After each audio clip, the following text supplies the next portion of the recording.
Resource integration complete. Rebooting. Archetype fabrication for visual interaction complete. Updating software.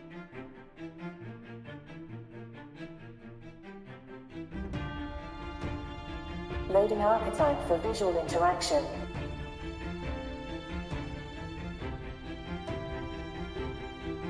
Operation exceeds system capabilities. System upgrade required.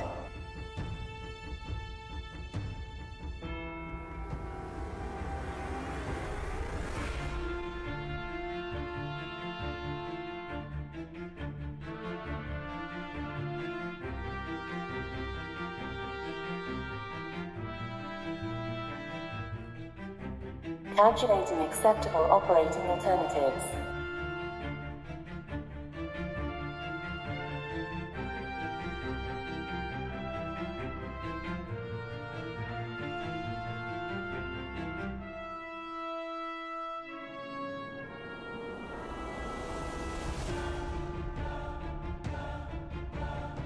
Acceptable alternative found.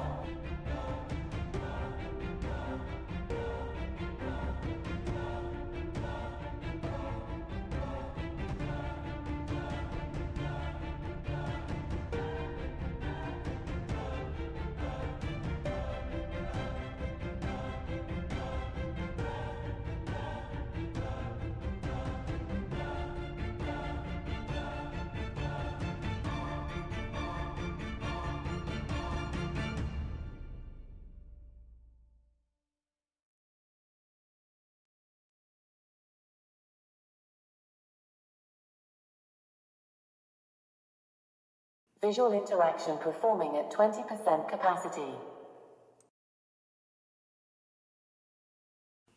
Hi, I'm Captain Save-A-Home. And I am Janice. Welcome to Seven Oaks, California.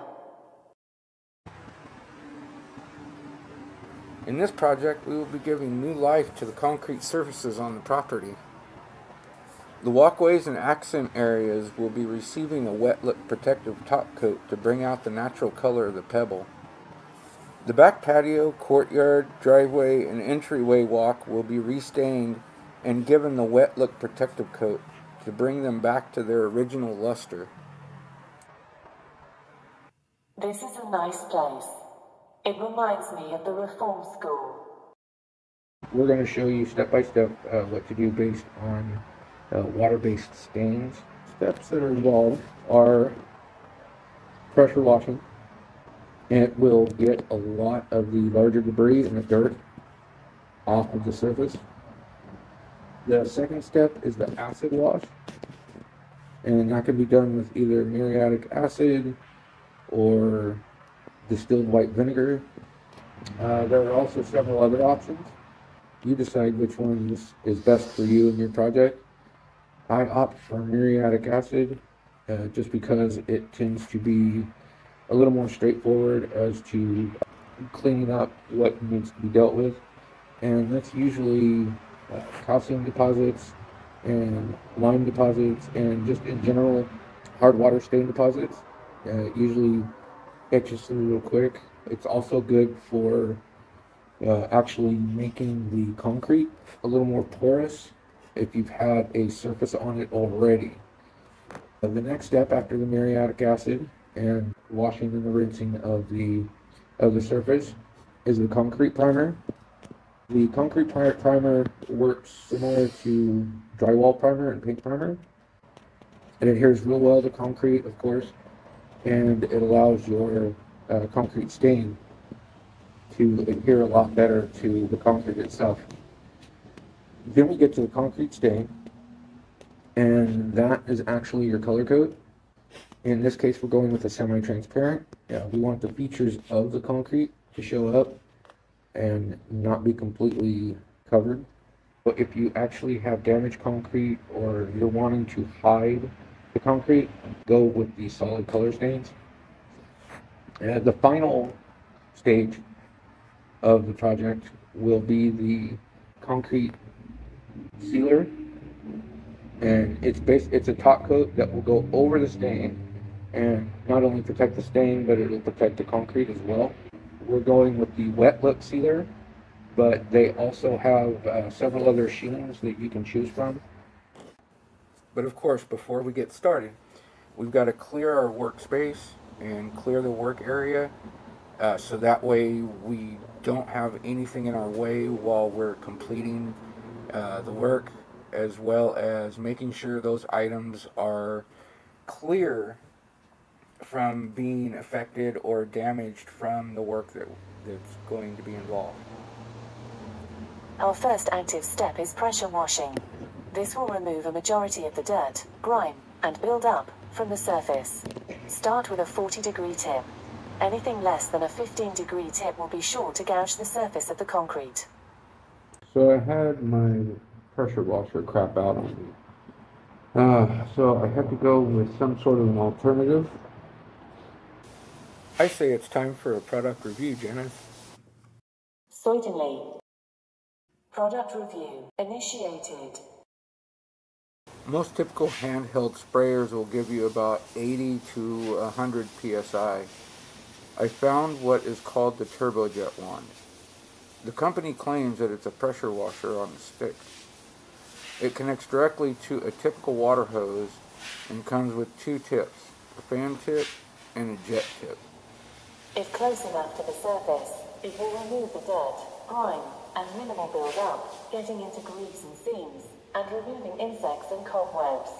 However, it does not create enough pressure to loosen or remove the mineral deposits.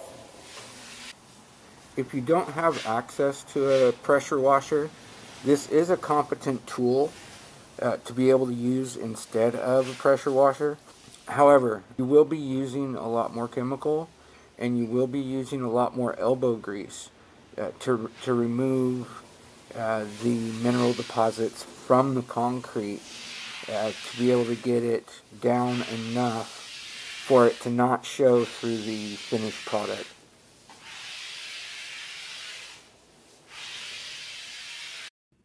We give it 4 out of 5 stars. It does several things that a pressure washer would do. However, it does not build up enough pressure to be comparable to the claims that it can match a pressure washer at 2000 psi.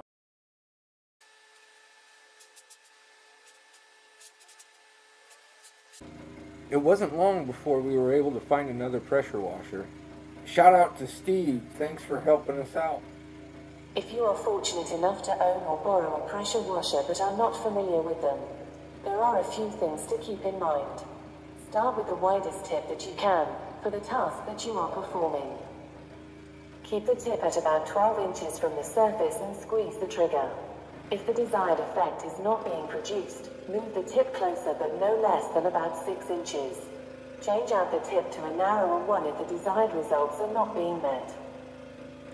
If you are using a gas-powered washer, keep the gas container in a cool area to minimize fuel expansion. If you are using an electric power washer, keep the cord and outlet away from the area that you are working in. Also, never face the nozzle towards yourself or others, and be mindful of your surroundings. Looking at it wet, seems to look pretty uniform. Once it dries though, it's definitely missing. It didn't take out the bleached out areas. It didn't take out much of the discolored areas over here. But I'm hoping that the chemical step will take care of a lot of that. Now over here, where the deposits were underneath the rug, they look considerably better. And as you can see, this is still wet too, and it still looks pretty decent. I mean, aside from the dirt traveling back onto it, which I'm gonna deal with that by just kind of shooting a groove with the sprayer along the edge, and that'll allow a channel to be created. Right in here, there's some dark discoloration. I'm guessing from dirt or moss or whatever. That's another spot I'm going to hit chemically. Aside from that, when it's wet, it looks great. So there won't be much I'll have to do, it looks like, as far as the walkways. I've just dipped my deck scrubber in, and I'm going to just kind of spread it a little bit. And you can see it's already working, kind of bubbling up. Before mixing muriatic acid, determine what purpose it is being used for. For cleaning concrete, use an 8 ounce per 1 gallon ratio. For etching concrete, you will want to use a 16 ounce per 1 gallon mixture. Since we're dealing with hard water deposits, we're going to use the 16 ounce per gallon mixture. This way the mixture actually permeates into the deposits themselves and helps loosen up between the concrete and the deposits. When mixing or using the acid, always wear a ventilation mask, eye protection, skin protection and non-porous gloves, such as nitrile gloves, and always stay in an open, well-ventilated area.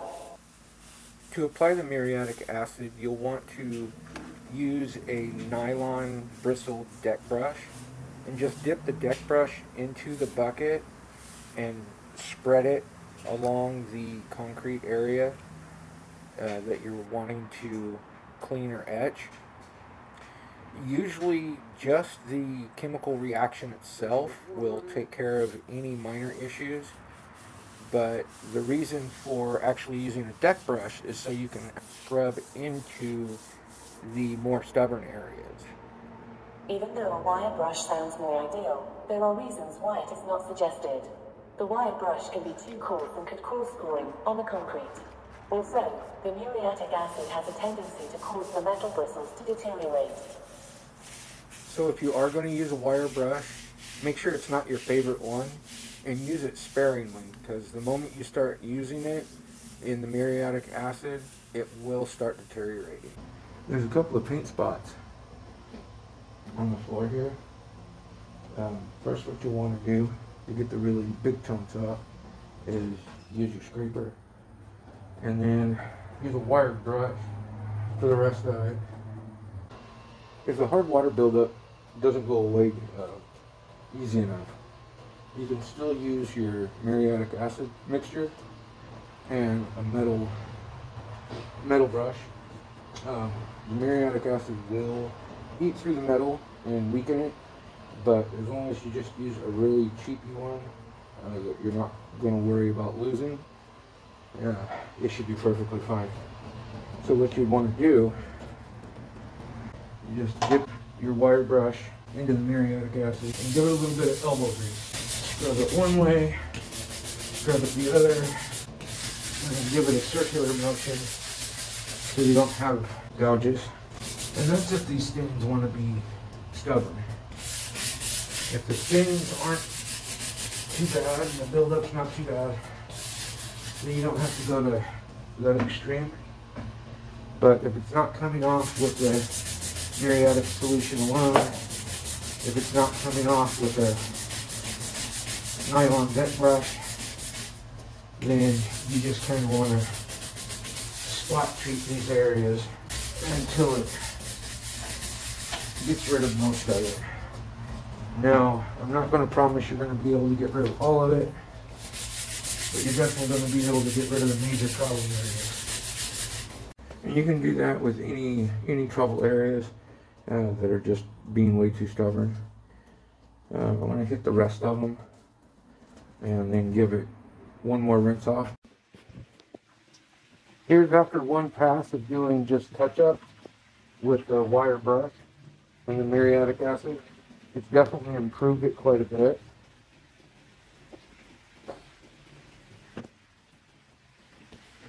And even though this is a really bad spot still, it's definitely improved it, and it's at least made it rough enough for us to be able to get a primer on it, at the very least.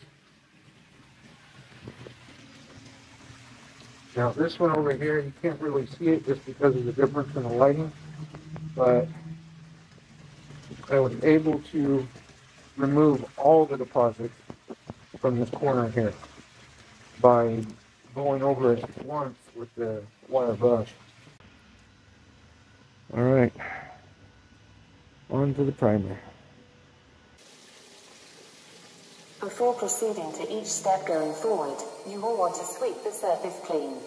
If possible, a yard blower or leaf blower will help ensure that the surface is clear of the smaller debris. The concrete and masonry bonding primer is quite similar to the paint primer in its application. You want to have full coverage on the surface to ensure consistent adhesion for the color coat to stick to. We've opted to roll and brush it on. Even though it takes a bit more time to apply, it has an easier cleanup process. Besides, not every homeowner has a paint sprayer in their garage begging to be used. Janice, explain the process to them. We start by applying the primer with a brush, where it meets up Okay, with that's enough. How do you expect me to work here? All right. That was uncalled for. Go ahead. Well, now I will do it when I am good and ready. And? I am ready. We start by applying the primer with a brush, where it meets up with other surface areas. Only perform small areas at a time, especially if the surface is subject to full sun during most of the day. This will help keep the process manageable. Use the roller in the larger areas to cover more surface area. In this process you will notice that the primer will foam. This is normal. Once the section is covered, use the roller in the opposite direction to level out any excess primer. When I'm doing a project and I know that I'm going to be interchanging between a roller and a brush often, what I like to do is I like to have the roller itself on the threaded side of the pole, and then I like to tape the brush on the opposite end of the pole. This keeps both of them on hand whenever I need to change over to one or the other.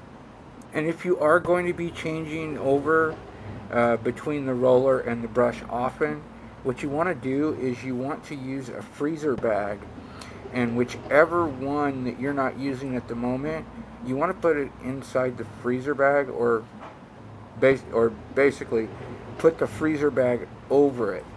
This will help keep the roller or the brush in usable condition.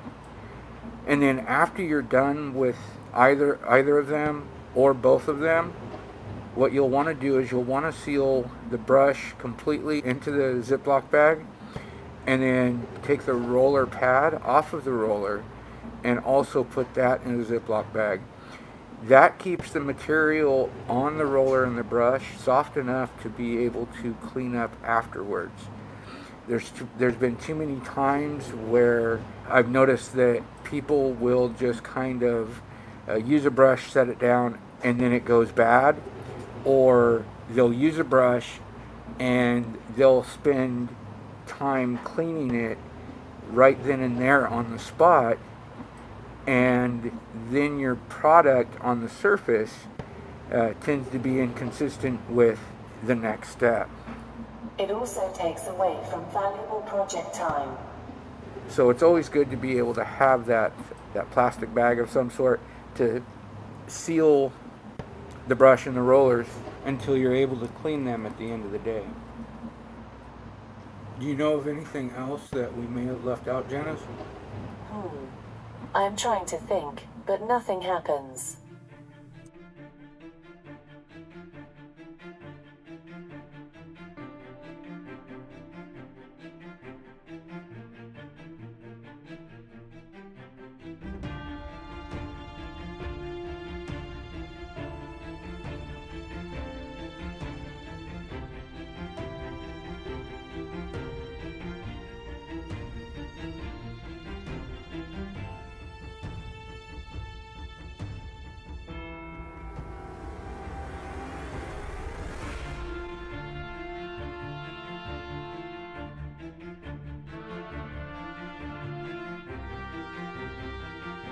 If what you saw was helpful, intriguing, or entertaining, please like us.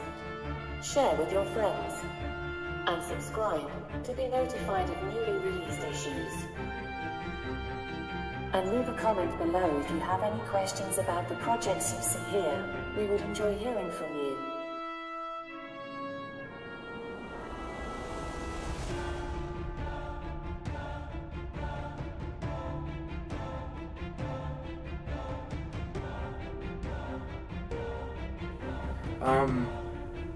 Yeah, I got nothing. Take your time, but hurry up.